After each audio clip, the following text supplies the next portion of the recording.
Estados Unidos vive meses de intensa agitación en las fábricas y en las calles. Finalmente, el 1 de mayo es convocada la primera huelga general por las 8 horas. Aquel día, miles de trabajadores se movilizan y Chicago es el epicentro de los acontecimientos. La clase obrera desafía el poder de los capitalistas y por lo tanto la represión no se hace esperar. El ensañamiento policial es tal que varios trabajadores caen asesinados y otros tantos son heridos.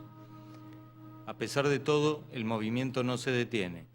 Ahora los huelguistas se concentran frente a las puertas de la fábrica McCormick. Allí, la patronal impide la organización y acaba de despedir a más de 1000 obreros. Spies, dirigente anarquista, lidera el acto. Sus palabras son interrumpidas cuando un grupo de carneros se hacen presentes para quebrar la huelga. Los enfrentamientos no tardan en llegar, pero en ese instante la policía comienza a disparar a mansalva. 6 muertos y varios heridos es el saldo. La ira obrera se ha apoderado de la ciudad de Chicago. Miles y miles comienzan a concentrarse en los alrededores de Haymarket, en repudio de la represión. Uno tras otro, los discursos de los dirigentes socialistas y anarquistas se suceden. Todo transcurre en aparente calma, hasta que repentinamente la policía vuelve a arremeter contra la muchedumbre. En medio de las corridas estalla una bomba. Se producen detenciones masivas y los dirigentes son apresados. Se los acusa de ser los autores del atentado.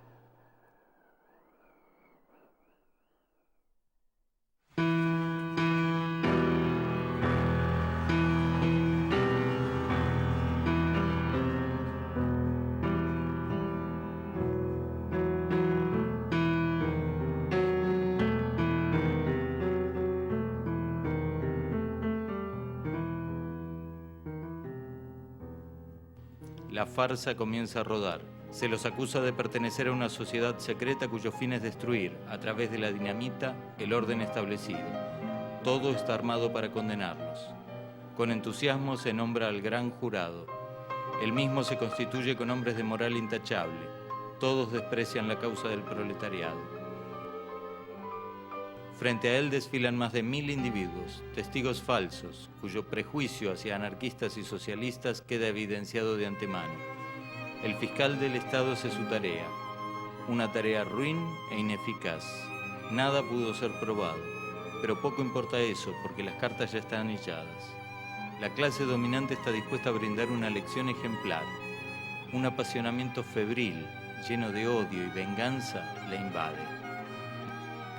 El plomo es el mejor alimento para los huelguistas. La prisión y los trabajos forzados son la única solución posible a la cuestión social. Es de esperar que su uso se extienda, escribe el Chicago Tribune. Mientras la fiscalía exclama: ellos no son más culpables que los que los siguen. Condénenlos como lección a los demás. Ahórquenlos para salvaguardar nuestra sociedad. Norteamérica se viste con el atuendo de la muerte y el mundo asiste a un espectáculo espeluznante.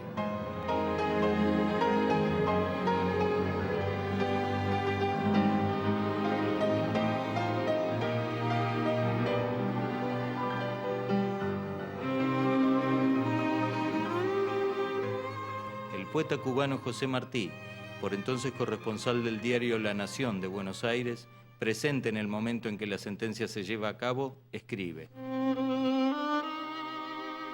salen de sus celdas, se dan la mano, sonríen, les leen la sentencia, les sujetan las manos por la espalda con esposas, les ciñen los brazos al cuerpo con una faja de cuero y les ponen una mortaja blanca como la túnica de los catecúmenos cristianos. Abajo está la concurrencia, sentada en hileras de sillas delante del cadalso como en un teatro. Firmeza en el rostro de Fisher, plegaria en el de Spies, orgullo en el de Parsons. Engel hace un chiste a propósito de su capucha. Spies grita: la voz que vais a sofocar será más poderosa en el futuro que cuantas palabras pudiera yo decir ahora. Les bajan las capuchas, luego una seña, un ruido, la trampa cede, los cuerpos caen y se balancean en una danza espantable.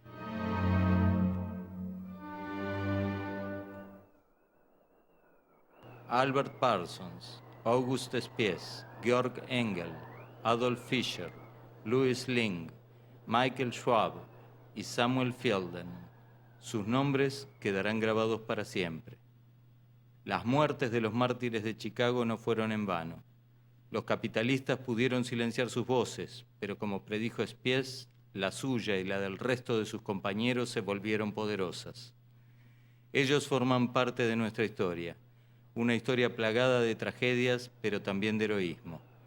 Aún en ese momento dramático, cuando el final se acercaba, aquellos luchadores se irguieron valientemente ante sus verdugos para sentenciar.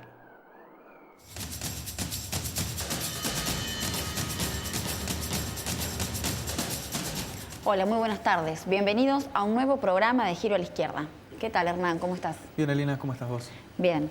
Bueno, y a propósito nos vamos preparando para este nuevo aniversario del 1 de mayo. De hecho, estamos filmando con un poco de anticipación porque mientras este programa sale al aire, estaremos simultáneamente en las calles de Córdoba movilizándonos con el Frente de Izquierda y los trabajadores. Seguramente vamos a estar homenajeando a los trabajadores en este 1 de mayo junto con los compañeros del Frente de Izquierda, con Liliana Olivero y con Eduardo Salas, aquí en Córdoba, en un ratito nomás. Y en Buenos Aires también, mañana, seguramente la Plaza de Mayo se va a llenar de banderas rojas y también va a estar presente el Frente de Izquierda con los compañeros del Partido Obrero, Jorge Altamira, Carlos Giordano de Izquierda Socialista y nuestro compañero Cristian Castillo seguramente serán los principales oradores mañana en la Plaza de Mayo, pero también van a estar presentes los principales sectores más destacados del movimiento obrero antiburocrático y combativo en Argentina, los compañeros que encabezan la oposición a Daer en la alimentación, los compañeros de Kraft, de PepsiCo, de Felfor, compañeros gráficos de la lista naranja y de la lista Bordeaux, la oposición a Pedraza en los ferrocarriles de Sarmiento y el Roca, bueno, y decenas de trabajadores, los docentes que vienen peleando por paritarias y por supuesto la juventud militante que ha estado en pie de guerra pidiendo la justicia por Mariano Ferreira y la cárcel para Pedraza y que también ha sido parte y acompañando cada una de las luchas de los trabajadores en Argentina. Bueno, entonces aquí en Córdoba y en Buenos Aires, como en las distintas plazas del país, el Frente de Izquierda va a hacer su homenaje y va a postular en una situación política hoy en la Argentina los distintos planteos que queremos pelear en este escenario que se hable en Argentina. ¿Y en qué marco se da hoy este 1 de mayo? Bueno, este 1 de mayo, en primer lugar, estamos a 6 años de la crisis mundial, que empezó hace 6 años con la caída de Lehman Brothers. Esta crisis tiene epicentro en Europa y estamos viendo en distintos países. Los otros días podíamos ver en las imágenes de la televisión los disturbios que había afuera en Madrid de manifestantes, o sea, una desocupación que en España, por ejemplo, llega a más de la mitad de la juventud. Bueno, una crisis capitalista muy importante que en Argentina todavía estamos viendo algunas pequeñas expresiones. Y en Argentina, lo que hemos analizado en los otros programas, comienza un desgaste o se profundiza un desgaste muy importante de un gobierno y sobre todo el desgaste de un relato, ¿no? Porque hemos visto cómo los episodios de corrupción, junto con sus empresarios amigos, los capitalistas Lázaro Báez, Cristóbal López, por un lado, el bochorno de una reforma judicial que es absolutamente reaccionaria y antidemocrática, que lo único que viene es a consagrar la impunidad para el gobierno de turno, que sea, hoy serán los kirchneristas, mañana el gobierno que asuma, pero siempre va a ser la impunidad para la casta de políticos profesionales que viven a expensas del pueblo, y una ley profundamente antidemocrática porque cercena derechos de los trabajadores y de los jubilados que tenían la posibilidad de pelear algunas cuestiones judicialmente. Ahora, el descontento que ha generado, por ejemplo, esto de la reforma judicial, ¿busca capitalizarlo la oposición? La oposición lo busca capitalizar, pero me parece que tienen, bueno, lo que plantean sus mismos analistas y sus mismos medios, que tienen todavía una contradicción, que no encuentran una persona que los unifique y pueda plantearse una alternativa seria al kirchnerismo. Es decir, es una situación bastante interesante porque el gobierno viene hackeado por izquierda y por derecha. El gobierno tiene un gran problema también, porque sigue apoyado en lo más rancio de la burocracia sindical. Si hoy ve, los sindicalistas aliados del gobierno son Hueso Campo, Cavalieri, Daer, Lescano. Es decir, y hemos visto, por ejemplo, cómo su ministro Tomada y su viceministra Real, en las conversaciones con otro jerarca sindical, hoy condenado, Pedraza, todo ese espectáculo que estamos viendo en las últimas 2 semanas, sumado al crimen social de La Plata, muestra la podredumbre de un régimen y el distanciamiento que tienen los políticos patronales, ya sean del oficialismo o de la oposición. Entonces la oposición, me hacías la pregunta recién, la oposición va a buscar obviamente tratar de capitalizar esto. Sin embargo, la ruptura que hay de importantes sectores del movimiento obrero, especialmente a partir del paro del 20 de noviembre del año pasado, ha mostrado y muestra una dinámica que no se cierra para nosotros, y justamente vemos, por ejemplo, hace una semana se ganó la comisión interna o el cuerpo de delegados de la fábrica más importante de aguas gaseosas que hay en la capital federal, es decir, la Coca-Cola. Es decir, es un dato, te nombro este dato para mostrar que los sectores antiburocráticos del movimiento obrero siguen avanzando, justamente aprovechando esta situación donde ni el gobierno ni la oposición, y sobre todo la burocracia sindical aliada al gobierno, en este momento le está dando alguna satisfacción a los trabajadores. Congelaron las paritarias, vienen con discurso contra los docentes, siguen manteniendo el impuesto al salario, no dan el 82% móvil a los jubilados. Es decir, que los trabajadores no tienen absolutamente nada que esperar del gobierno, pero tampoco tienen nada que esperar de los políticos clásicos y de la oposición patronal, ya sea de Wiener o de Scioli o de la Sota o de Macri, que vimos cómo hacen lo mismo que el gobierno, es decir, aprovechan los negocios inmobiliarios y ahora terminaron reprimiendo en el hospital en El Borda, en Buenos Aires, escandalosamente a los trabajadores. Bueno, de la Sota lo mismo, no se puede decir que de la Sota no hace los mismos tipos de negocios que vemos acá en Córdoba, los grandes negocios inmobiliarios puestos a la especulación y que se llevan la vida de trabajadores de la construcción, y que lo estamos viendo, ya va 13 muertos el año pasado, 2 muertes en lo que va del año, y sin embargo vemos que sus funcionarios políticos no pueden evitar que sigan muriendo obreros. Bueno, una situación donde es un espectáculo de los políticos y los empresarios que lamentablemente para el pueblo trabajador son tragedias, para el pueblo trabajador es trabajo en negro, para el pueblo trabajador es tercerización. Hoy estamos viendo, por ejemplo, una importante pelea de los trabajadores de UTA contra la privatización. De paso, les mandamos un saludo a los trabajadores de la UTA, les decimos que estamos con el reclamo, que opinamos que no se puede privatizar el transporte público y por el contrario, que la solución de fondo de este problema es la estatización de todo el servicio público de la provincia, y que los fondos para cubrir esto, los salarios, las unidades, están en las ganancias que tienen los banqueros, los ojeros, las grandes multinacionales, y que el gobierno, tanto de la Sota como de Mestre, como el gobierno nacional, no se anima a tocar los bolsillos, y por eso no se animan a tocar los bolsillos los empresarios, y por eso no pueden resolver los problemas que tiene el pueblo trabajador. Entonces, resumiendo, este 1 de mayo vamos a plantear las distintas salidas que tiene la izquierda para los distintos problemas estructurales que tiene la población trabajadora. 2 tareas fundamentales. Una, desarrollar con todas las ideas del Frente de Izquierda para que lleguen a miles de trabajadores. Y la segunda, muy importante, desarrollar, alentar con todo las experiencias que vienen teniendo distintos sectores del movimiento obrero para sacarse encima la burocracia sindical y conquistar organizaciones para la lucha. Perfecto, Hernán, muchas gracias. ¿Querés agregar algo más? No, estamos. Bien, muchas gracias. Y escuchemos ahora a los trabajadores. Veamos por qué luchar este 1 de mayo. Este 1 de mayo. Que la crisis la paguen los capitalistas. Ni con el gobierno, ni con la oposición patronal. Fuera la burocracia sindical. Por una alternativa de los trabajadores y la izquierda. Basta de que la juventud trabajadora deje su vida en la fábrica. Luchamos contra la precarización laboral que mantiene el trabajo en negro y tercerizado. Este 1 de mayo levantemos las banderas de la unidad obrero estudiantil. En este 1 de mayo estamos luchando para reincorporar a nuestros 19 compañeros despedidos de Volkswagen y para terminar con esta persecución sindical.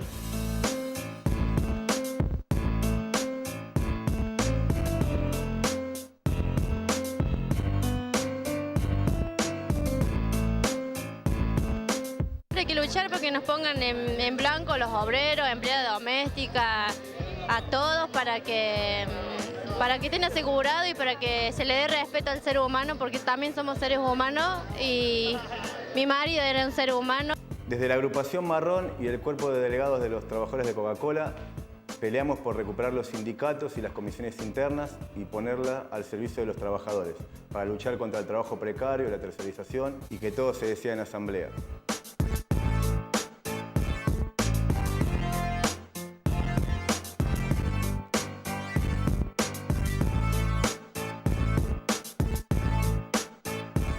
Estamos por la estatización y el control de los trabajadores y comités de usuarios de todos los transportes y los servicios públicos. Uno de mis sueños es recuperar el sindicato de la alimentación de la mano de la burocracia patronal.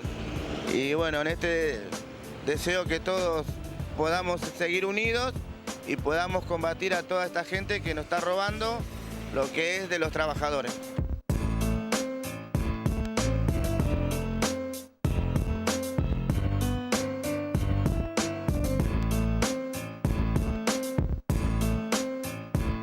Para este 1 de mayo la convocatoria es a todas las mujeres trabajadoras a organizarse, a luchar por la conquista de sus derechos, para terminar con la discriminación, para terminar con la violencia hacia las mujeres, para terminar con las redes de trata, para conquistar nuestro derecho al aborto legal, seguro y gratuito.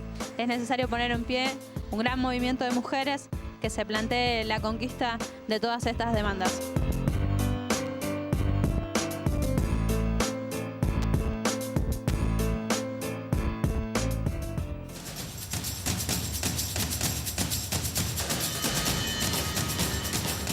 El viernes pasado, la Policía Metropolitana reprimió en el Borda cuando los trabajadores junto a la comunidad se oponían a la demolición del taller 19.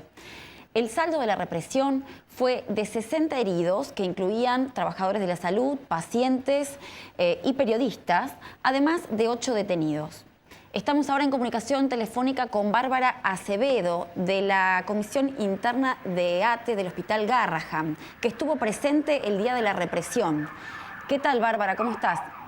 ¿Qué tal? ¿Cómo están? Sí, como vos dijiste, fue una represión con muchos saldos, entre ellos la demolición de un edificio donde los enfermos mentales que no tienen acceso a clínicas privadas hacían talleres de oficios para reinsertarse socialmente. Yo tengo 4 heridas de perdigones, así como uno de los pacientes más heridos tiene 22 heridas de perdigones en el pecho. Fue una represión brutal que, como nosotros decimos, se vistieron de Robocop para enfrentar a pacientes y trabajadores de la salud.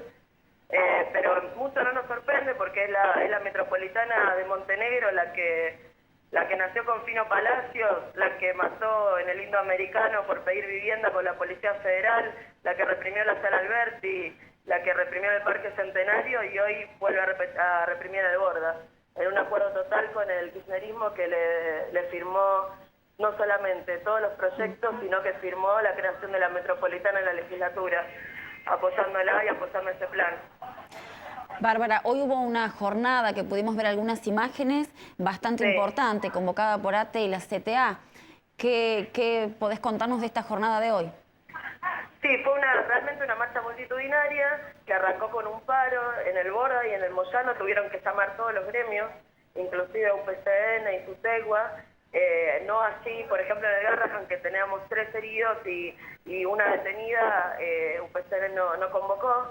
Pero lo que creemos es que esto tiene que ser el inicio de un plan de lucha unificado, de un plan de lucha en serio, que unifique a las dos CTA, tanto la de Micheli como la de Yasky, que el SUTEGUA pase de la palabra a los hechos y que convoque a paros y movilizaciones con asambleas en los lugares de trabajo y que podamos derrotar el conjunto de la política del macrismo, porque ahora están los medios, el repudio a la represión, se tienen que ir Montenegro, se tienen que ir todos los funcionarios del macrismo, tanto Saín como Reibau, pero tenemos que conseguir mayor presupuesto para la salud, para la educación y el conjunto de las reivindicaciones.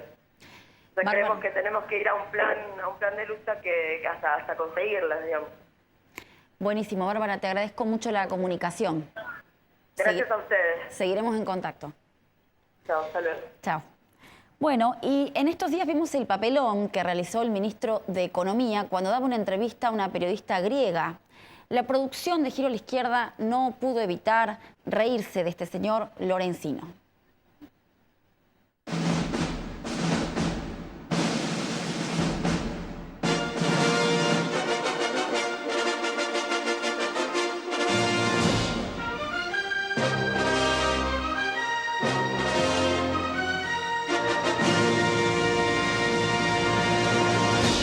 I have a very simple question for you.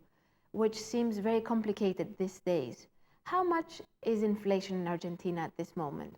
Las estadísticas oficiales de Argentina registran mes tras mes la inflación, y esa es la inflación con la cual es la única inflación posible.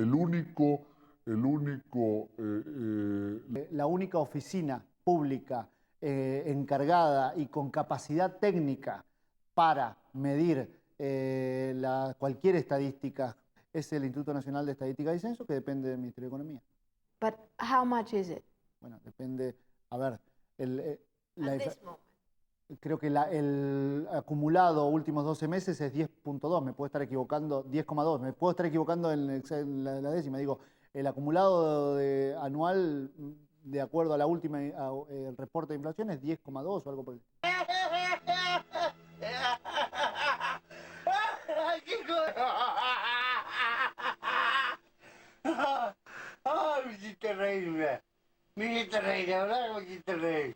The IMF in December said that it will impose sanctions for flawed statistics that you are giving. What are you going to do about that? Mire, le vuelvo a repetir. Creo que es un... ¿Puedo cortar esto? La verdad, sorry. No sé, ¿puedo cortar esto un minuto? Sorry, no la vas a poner este dinero. La verdad, sorry. No sé, ¿puedo cortar esto un minuto? Με τα μικρόφωνα ανοιχτά, μας λέει. Me quiero ir. Si vos querés ir, irte por Dios. Si te querés irte. Si te querés irte. Sí, me quiero ir. No, y además, la verdad, hablar sobre estadísticas de inflación en la Argentina es complejo, ¿ok? Prefiero quedarme con la última respuesta que te di y no ahondar en el tema, ¿ok? Λίγο αργότερα, όταν ανοίγουμε την κάμερα για μερικά ακόμη πλάνα, η βοηθός του Υπουργού Οικονομικών μας εξηγεί τον πραγματικό λόγο που η συνέντευξή μας διακόπη τόσο απότομα. Hay un tema que nosotros, el ministro de Economía tiene, quizás es difícil de entender para alguien de afuera, ¿no? Sí, explícame. La verdad que hablar de la inflación cuando nosotros no hablamos habitualmente ni con los medios argentinos de la inflación.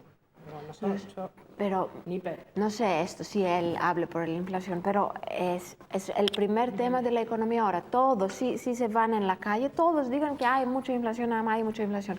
No es posible que yo no pregunto esto. Es como yo no hago mi trabajo bien. Bueno. ¿Puedo cortar esto un minuto? Me quiero ir. A 127 años de los mártires de Chicago, el capitalismo vuelve a mostrar su cara más salvaje.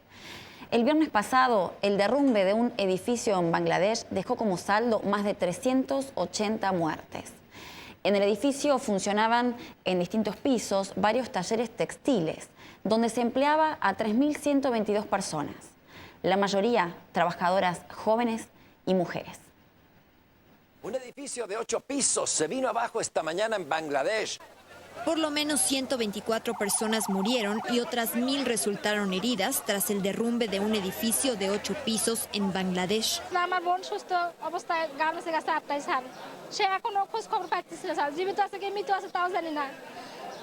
Algunos de los obreros que trabajaban en los talleres de confección se habían quejado públicamente de la existencia de fisuras en el edificio, pero tuvieron que volver a trabajar por orden de sus jefes.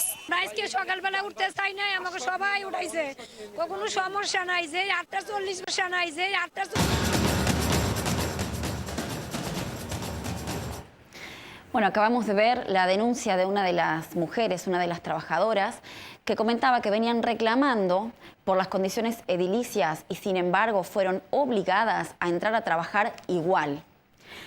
Estas mujeres trabajan en la industria textil y tienen un sueldo de 30 euros mensuales. Recordemos que el sector textil ha importado en el último año 15.000 millones de euros, que además fabrican prendas de primera marca que están en el mercado internacional en precios increíbles, que con el precio de una sola de esas prendas alcanza y sobra para pagarle el sueldo a una de las trabajadoras. Ante esta situación y ante esta nueva cara criminal que vemos del sistema capitalista, los trabajadores y las trabajadoras han salido a las calles a expresar su bronca, a exigir justicia. Han cortado caminos, han incendiado varias fábricas y se han enfrentado a la represión policial. Como decíamos, vemos una vez más el rostro perverso de este sistema capitalista, pero también vemos la respuesta en las calles de las y los trabajadores. Muchas gracias por acompañarnos y los esperamos el próximo martes.